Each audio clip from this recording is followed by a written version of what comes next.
ഞാൻ ഈ സംവാദം ശ്രീ ജി വി ഹരിയിൽ നിന്ന് ആരംഭിക്കുകയാണ്. ശ്രീ ജി വി ഹരി, താങ്കൾ പെരുന്നയിൽ നിന്നാണ് ഈ ഫ്ലോറിലേക്ക് ഇപ്പോൾ ഓടി എത്തിയിരിക്കുന്നത് അല്ലേ? അതെ അതെ. സുകുമാരൻ നായരുടെ പ്രസംഗം താങ്കൾ പൂർണ്ണമായി ശ്രവിച്ചിട്ടുണ്ടാവും അല്ലേ? തീർച്ചയായിട്ടും. കൃത്യമായ മറുപടിയല്ലേ പിണറായിക്ക് കൊടുത്തിരിക്കുന്നത്?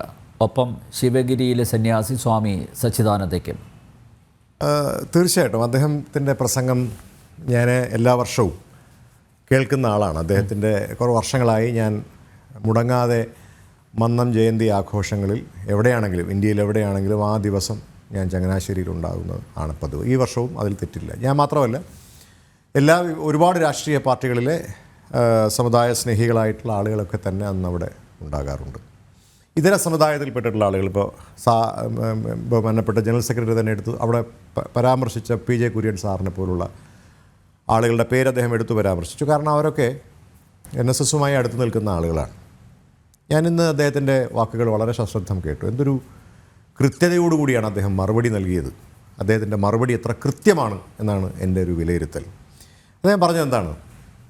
നമ്മൾ ജീവിക്കുന്നൊരു സമൂഹത്തിനകത്ത് ആ സമൂഹത്തിൻ്റെ അടിസ്ഥാനം തന്നെ വിശ്വാസമാണ് അല്ലേ? ഇപ്പം ഞാൻ പറയട്ടെ, കുടുംബം എടുക്കുക. ആ കുടുംബത്തിൻ്റെ അടിസ്ഥാനം എന്താ? അതൊരു വിശ്വാസമാണ് അല്ലേ? ഞാൻ, അനിൽ, നമ്മളൊക്കെ ജീവിക്കുന്നു.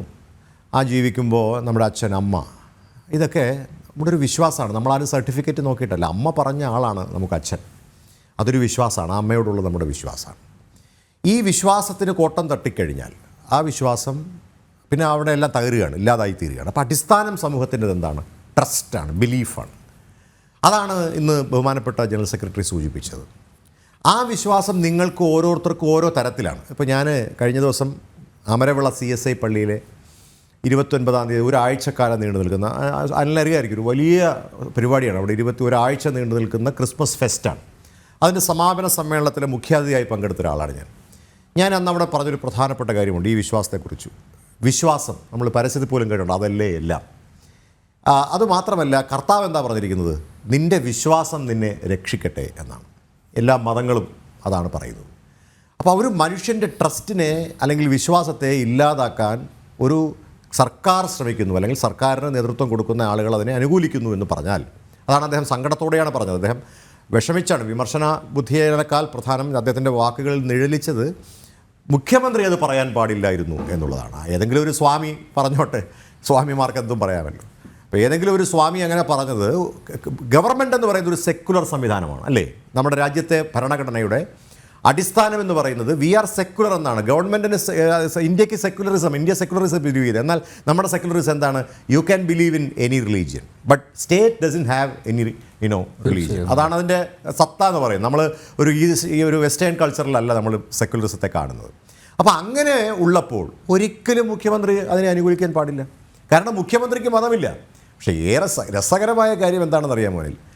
ഇവിടെ സമയം നന്നാകാൻ പശുവിനെ വളർത്താൻ വേൾസർ ഉപദേശിച്ചത് ചില ആളുകൾ പാലിക്കുന്ന ആളുകളാണ് ഇത് ചെയ്യുന്നു എന്നതാണ് ഏറെ രസകരവും ഏറ്റവും ഇതിനകത്തുള്ള ഒരു നമുക്ക് പറയാറില്ലേ, ഒരു വൈരുദ്ധ്യവും അവിടെയാണ്. പിന്നെ അപ്പം ഞാൻ ശബരിമലയിൽ പോയി. ഇപ്പോൾ എനിക്ക് തോന്നുന്നു അനിൽ ഈ ഡിസംബർ മാസത്തിൽ എപ്പോഴും എന്നെ നോക്കിയാൽ ഇങ്ങനെ താടി ഒക്കെ വളർത്തി കാണാം.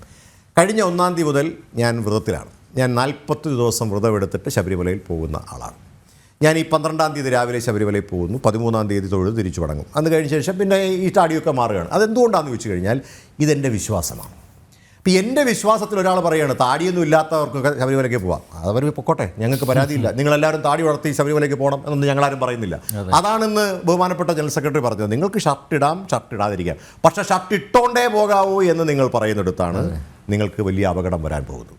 അതൊരിക്കലും ഉത്തരവാദിത്തപ്പെട്ട സ്ഥാനങ്ങളിലിരിക്കുന്ന, പ്രത്യേകിച്ച് മുഖ്യമന്ത്രിയെപ്പോലെ അല്ലെങ്കിൽ പ്രധാനമന്ത്രിയെപ്പോലുള്ള ആളുകൾ അത് ചെയ്യാൻ പാടില്ല എന്ന് ഞങ്ങൾ വിശ്വസിക്കുന്നു. കോൺഗ്രസ് പാർട്ടിയുടെ നിലപാട് എന്തായിരുന്നു? ഇപ്പോൾ നമ്മൾ ശബരിമല വിഷയം വന്നു. ഇപ്പോൾ NSS എന്ന് പറയുന്ന പ്രസ്ഥാനം കേരള സാമൂഹ്യ ചരിത്രത്തിൽ അല്ലെങ്കിൽ സമൂഹത്തിന് വലിയ കാഴ്ചപ്പാടുകളുള്ള അല്ലെങ്കിൽ വലിയ സംഭാവനകൾ നൽകിയിട്ടുള്ള പ്രസ്ഥാനമാണ്. അത് വിദ്യാഭ്യാസ മേഖലയിൽ അവരുടെ സംഭാവനകളുണ്ട്. അതോടൊപ്പം തന്നെ സാമൂഹ്യ ഉന്നമനത്തിൽ നമ്മുടെ ഈ കേരള സമൂഹത്തിൻ്റെ വളർച്ചയ്ക്ക് NSSൻ്റെ സംഭാവന നിസ്തുലമാണ്. അതോടൊപ്പം തന്നെ നമുക്കറിയാവുന്നതുപോലെ എവിടെയൊക്കെ വിശ്വാസത്തിൻ്റെതായും അല്ലെങ്കിൽ എന്താണ് മതപരമായിട്ടുള്ള കാര്യങ്ങൾ ചില ക്ലാനി സംഭവിക്കുന്നുവോ അവിടെയൊക്കെ ഒരു ഇടപെടൽ നമുക്ക് കൃത്യമായിട്ട് കാണാം.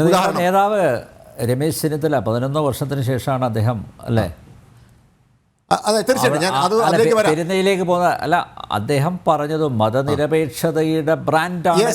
ബ്രാൻഡ് കറക്റ്റാണ്, 101%. അതാണ് ഞാൻ പറഞ്ഞത്. ഇപ്പോൾ ശബരിമല വിഷയമുണ്ടായപ്പോൾ എന്താണ് NSS എടുത്ത നിലപാട്? NSS നിശബ്ദമായൊരു വിപ്ലവം നടത്തുകയായിരുന്നു. നാമജപ ഘോഷയാത്ര ഞാൻ പറയാൻ അഭിമാനത്തോടു കൂടി പറയാൻ ആഗ്രഹിക്കുന്നു. തിരുവനന്തപുരത്ത് vice president Shri N Sangeeth കുമാറിൻ്റെ നേതൃത്വത്തിൽ നാമജപ ഘോഷയാത്ര നടന്നപ്പോൾ അതിൽ പങ്കെടുത്ത ഒരാളാണ് ഞാൻ. അതിലെൻ്റെ പാർട്ടിയെ തടസ്സപ്പെടുത്തിയിട്ടില്ല, കോൺഗ്രസ് പാർട്ടി പറഞ്ഞിട്ടില്ല എന്തിന് ഇയാൾ അവിടെ പോയി. കാരണം എന്താണെന്നറിയാമോ? ഈ ഇവിടുത്തെ വിശ്വാസികൾ ആ വിശ്വാസികളുടെ വിശ്വാസം സംരക്ഷിക്കണമെന്ന് പറഞ്ഞ് ആണ് കോൺഗ്രസ് പാർട്ടി മുന്നോട്ട് പോയിട്ടുള്ളത്. അപ്പോൾ അതുകൊണ്ട് ഇന്ന് ശ്രീ രമേശ് ചെന്നിത്തല അവിടെ പറഞ്ഞത് വളരെ കൃത്യമാണ്. മതനിരപേക്ഷത ഉള്ളൊരു സമൂഹമാണ് നമ്മുടേത്. നമുക്ക് എല്ലാ മതവിശ്വാസികളുമുണ്ട്. ഞാൻ ചോദിക്കട്ടെ, ഇന്ത്യയിൽ എത്ര, ഈ ഇടയ്ക്ക് ഞാനൊരു കോളേജിൽ പോയി, ഞാൻ അവിടുത്തെ വിദ്യാർത്ഥികളോട് ചോദിച്ചു ഇന്ത്യയിൽ എത്ര മതമുണ്ട് എന്ന് ചോദിച്ചു. എല്ലാവരും 5 മതം വരെയാണ് പറഞ്ഞത്. ഇന്ത്യയിൽ 10ഓളം മതങ്ങളുണ്ട് എന്നുള്ളത് വളരെയധികം നമ്മുടെ പുതിയ തലമുറയിൽപ്പെട്ട വിദ്യാർത്ഥികൾക്ക് പോലും അറിയില്ല. ഏറ്റവും അവസാനമായി നമ്മുടെ രാജ്യത്ത് വന്ന ബഹായി മതമടക്കം 1975 നമ്മുടെ രാജ്യത്ത് കടന്നു വന്നിട്ടുള്ള ബഹായി മതമടക്കം നമ്മുടെ രാജ്യത്ത് 10ഓളം മതങ്ങളുണ്ട്. എന്തുകൊണ്ടാണ് ഇന്ത്യയിൽ മാത്രം ഈ പ്രത്യേകത? ഇപ്പം നേപ്പാളിൽ ചെന്നാൽ നമുക്കിത് കാണാൻ കഴിയില്ലല്ലോ, പാകിസ്ഥാനിൽ ചെന്നാൽ ഇത് കാണാൻ കഴിയില്ലല്ലോ, ബംഗ്ലാദേശിൽ ചെന്നാൽ ഇത് കാണാൻ കഴിയില്ലോ. ബിക്കോസ് നമ്മുടെ കൾച്ചർ അതാണ്. ആ സാംസ്കാരികതയെ അല്ലെങ്കിൽ ആ സംസ്കാരത്തെ ഉയർത്തിപ്പിടിക്കുവാൻ എല്ലാ കാലത്തും ആ സെക്കുലറിസത്തെ, ആ മതനിരപേക്ഷ സ്വഭാവത്തെ ഉയർത്തിപ്പിടിക്കാൻ എല്ലാ കാലത്തും കേരളത്തിൽ NSS മുന്നോട്ട് വന്നിട്ടുണ്ട്.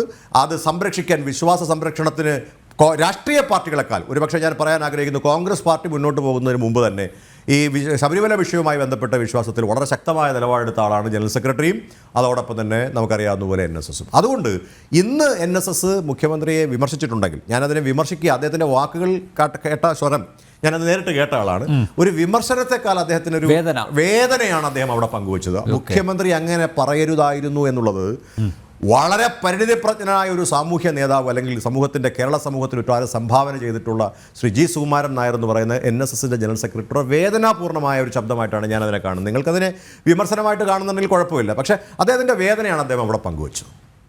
അതുകൊണ്ട് എനിക്ക് പറയാനുള്ളത്, വിശ്വാസങ്ങൾ തല്ലിത്തകർത്ത് ഒരു സർക്കാരുകളും മുന്നോട്ട് പോകരുത് എന്ന് പറയാനാണ് ഞാൻ ഈ അവസരത്തിൽ ഈ സമയം എടുക്കുന്നത്.